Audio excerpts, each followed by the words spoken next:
আমাদের এই মুসলিম বিশ্বের উপরে যে হামলা চলছে গত কয়েক যুগ ধরে, একের পর এক দেশ ধ্বংস করে দেওয়া হচ্ছে। ইরাক, আফগানিস্তান, সিরিয়া, ফিলিস্তিন, গাজা, তারপরে বর্তমানে ইরানের উপরে হামলা চলছে। এর আগে আমরা দেখেছি চেচনিয়াতে, বসনিয়াতে হামলা চলেছে। তো এভাবে একটার পর একটা দেশ তো মুসলমানদের ধ্বংস করে দিচ্ছে। তো মুসলমান জাতি যারা 200 কোটি সংখ্যায়, আপনি কি মনে করেন যে এরা তাদের এই সংকটটা বুঝতে পারবে? সমস্ত পৃথিবীতেই যে মুসলিম কোনো দেশেই নিরাপদ থাকবে না, সবার উপরই যে একে একে হামলা হবে, তারা কি এই বিষয়টা বুঝতে পারবে শেষ পর্যন্ত? এটা একটা বিরাট একটা প্রশ্ন যে বুঝতে পারবে কিনা। ইতোমধ্যেই অবশ্য কিছু কিছু ব্যক্তি, কিছু কিছু মানুষ তারা বুঝতে শুরু করেছেন, কিছু কিছু সংগঠন তারাও বুঝতে শুরু করেছেন, যদিও এতদিন বুঝেন নাই। না বুঝতে পারার কারণও আমি মনে করি আল্লাহর একটা শাস্তির একটা নমুনা, যে গত কয়েক শতাব্দী থেকে আল্লাহর রাস্তায় জেহাদ ত্যাগ করার পরিণাম, আল্লাহর তাওহীদ পরিত্যাগ করার পরিণাম, এবং রাসূলুল্লাহ যে আদর্শ দিয়ে গেছেন সে আদর্শ পরিহার করার পরিণতিতে আমাদের উপর একটা শাস্তি পড়েছে, আল্লাহর শাস্তি। আল্লাহর শাস্তি হলে পরে এইভাবে মার খায়, কোথাও বিচার পায় না, এবং বোধ শক্তি উঠে যায়, চিন্তা শক্তি, বোধ শক্তি। কেন মার খাচ্ছি ওটাও জানে না। তো আমার মনে হয় অমানিসার ঘোর অন্ধকার কাটা শুরু হয়েছে। আশা করছি কিছু কিছু লোক বুঝতে পেরেছেন যে না, এভাবে আর চলে না। আমরা শতাব্দীর পর শতাব্দী ধরে পাশ্চাত্য সভ্যতার গোলামি করব, তাদের আইন মেনে নেব, তাদের বিচার ব্যবস্থা মেনে নেব, তাদের অর্থনীতি সুদভিত্তিক মেনে নেব, এটা হতে পারে না। আর ওদের দেওয়ার যে রাজনৈতিক দর্শন সেটা চর্চা করব আমরা, হ্যাঁ, আর ব্যক্তি জীবনে নামাজ পড়বো, রোজা করব, আল্লাহকে পেয়ে যাব, আমার মনে হয় আর চলবে না। এটা উপলব্ধি করা শুরু করেছেন। 55টা মুসলিম রাষ্ট্র, প্রায় 24 কোটি বর্গ মাইল, তাদের বিশাল ব্যাপার। 200 কোটি জনসংখ্যা, খেলাখেলি না। এই জাতিটা মার খাচ্ছে কেন? হোয়াই? তো আপনার যে কথাটা এখন বোধহয় বুঝতে পেরেছেন, অন্তত আমরা বোঝানোর চেষ্টা করছি আর কি। এর কারণটা কি? হিজবুত তাওহীদ বাংলাদেশে, এই দক্ষিণ এশিয়ার সবুজ শ্যামল একটা রাষ্ট্র, এখানে এই অঞ্চলের একটা সংগঠন হিজবুত তাওহীদ, তারা অন্তত বোঝানোর চেষ্টা করছে যে এই দুনিয়া জোড়া একটা জাতির মার খাওয়ার মেইন কারণ, মেইন রিজন, তারা তাওহীদ থেকে সরে গিয়েছে। তাওহীদ মানে এক আল্লাহ সার্বভৌমত্ব ছাড়া কারো সার্বভৌমত্ব মানি না, এক নাম্বার। তাড়াতাড়ি এখন পুরো সবাইকে ঐক্যবদ্ধ হইতে হবে। আমরা টুকরো টুকরো, যত টুকরা হওয়া যায় তত টুকরা হয়েছি, যত ভাগ হওয়া যায় তত ভাগ হয়েছি। আর না, এখন আমাদেরকে ঐক্যবদ্ধ হইতে হবে, একজন নেতা মানতে হবে। এতদিন আমরা বিভিন্ন জনের বিভিন্ন নেতা মেনেছি, কারো প্রেসিডেন্ট একরকম, বাদশাহ একরকম, রাজা একরকম, আমির একরকম, পীর হাজার হাজার। নো, নেতা হবে একজন, এবং পুরো উম্মাহ তাদের শক্তি, সামর্থ্য, অ্যাসেট, জ্ঞান সব এক জায়গায় একত্রিত করে একটা নির্দিষ্ট লক্ষ্য, মানে আল্লাহর দ্বীন প্রতিষ্ঠা দিকে তারা এই লক্ষ্য ঠিক করে জিহাদ করতে হবে। এই জিহাদটা ভুলাই দেওয়া হয়েছে। কোটি কোটি মুসলমান মুফতি মাওলানা হয়েছে, কিন্তু মুজাহিদ হয় নাই। কোটি কোটি মুসলমান পীর সাহেব হয়েছে, পীরের মুরিদ হয়েছে, কিন্তু রাসূলুল্লাহর যে মুজাহিদ ওটা আর হন নাই। গত 1300 বছরে একজন খালিদ বিন ওয়ালিদ হয় নাই, একজন দেরার হয় নাই, একজন আলী বিন আবু তালেব হয় নাই, আসাদুল্লাহ, সাইফুল্লাহ হয় নাই। কিন্তু মুফতি মাওলানা ঠিকই হয়েছে, পিসাব হয়েছে, দরবেশ হয়েছে, হ্যাঁ, নামাজি হয়েছে, হাজী সাহেব হয়েছে। তাহলে আমরা হারাইলাম কি?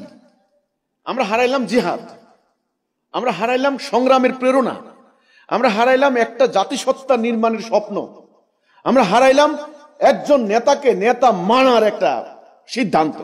এটা আমরা হারাইলাম, ফলে আমরা পরাজিত হয়ে গেলাম। আমরা পরাজিত হওয়ার পরে ওরা আমাদেরকে পায়ের নিচে দিয়ে আমাদেরকে শতাব্দীর পর শতাব্দী ধরে একেবারে মূর্খ বানিয়ে দিয়েছে। আমরা জ্ঞান বিজ্ঞান থেকে ছিটকে পড়ে গেলাম শত শত মাইল দূরে। আমাদের জনগোষ্ঠী এখন অজ্ঞতায় নিমজ্জিত, কুসংস্কারে একেবারে নিমজ্জিত, অন্ধত্বে পড়ে আছে, জ্ঞান বিজ্ঞান থেকে হাজার মাইল দূরে, প্রযুক্তি জানে না, শিল্পকলা নাই, মানে আমাদের শৃঙ্খলা নাই, অনৈক্য, লোভ, লালসা, দারিদ্র, তারপরে নিষ্প্রাণ, গতিহীন, দুর্বল, নত জানু। আমাদের অভাব অনটন লাগলে আমরা ইউরোপ আমেরিকা দৌড় দিই, ওখানে গেলে রিজিক বাড়বে। আমাদের কোনো রিজিক নেই।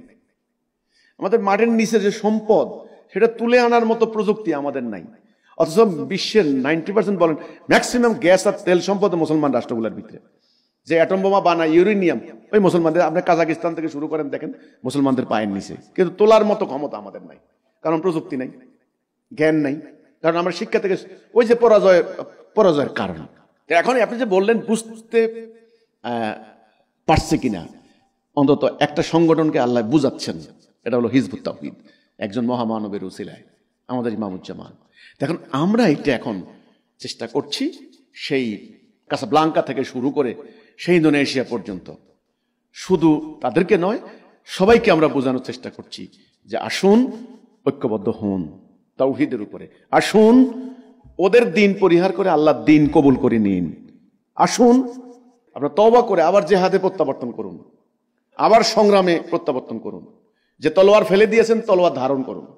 আপনি যদি এখন প্র্যাকটিক্যাল কথা না বলেন তাহলে হবে না। এখন আমরা বসে বসে বসে বসে খালি তাফসিরের পাহাড় বানিয়ে যাব, তাফসিরুল কোরআন মাহফিল, আর ওরা ওইদিকে মিসাইল বানাচ্ছে, আমরা এদিকে হাদিসের মুহাদ্দিস হয়ে যাবো, লক্ষ লক্ষ মাদ্রাসার লক্ষ লক্ষ মুহাদ্দিস, লাখ লাখ হাদিস মুখস্থ করে আমি মুহাদ্দিস হয়ে যাচ্ছি, ওরা ওদিক দিয়ে ড্রোন বানাচ্ছে, অ্যাটম বোমা বানাচ্ছে, আকাশ দখল করে ফেলছে, মাটি দখল করে ফেলছে। তা আমি তো কয়দিন পরে তো আমার মসজিদ, মাদ্রাসা, খানকা কিছুই থাকবে না। যার মাটি থাকে না তার ইমানও থাকে না, তার ইমানও থাকে না। রাসূলুল্লাহ মদিনায় এসে যখন একটা মাটি পেলেন, তারপরে তিনি সংগ্রাম শুরু করতে পারলেন। তো মাটি তো থাকতে হবে আপনার, দাঁড়ানোর জায়গা তো থাকতে হবে আপনার।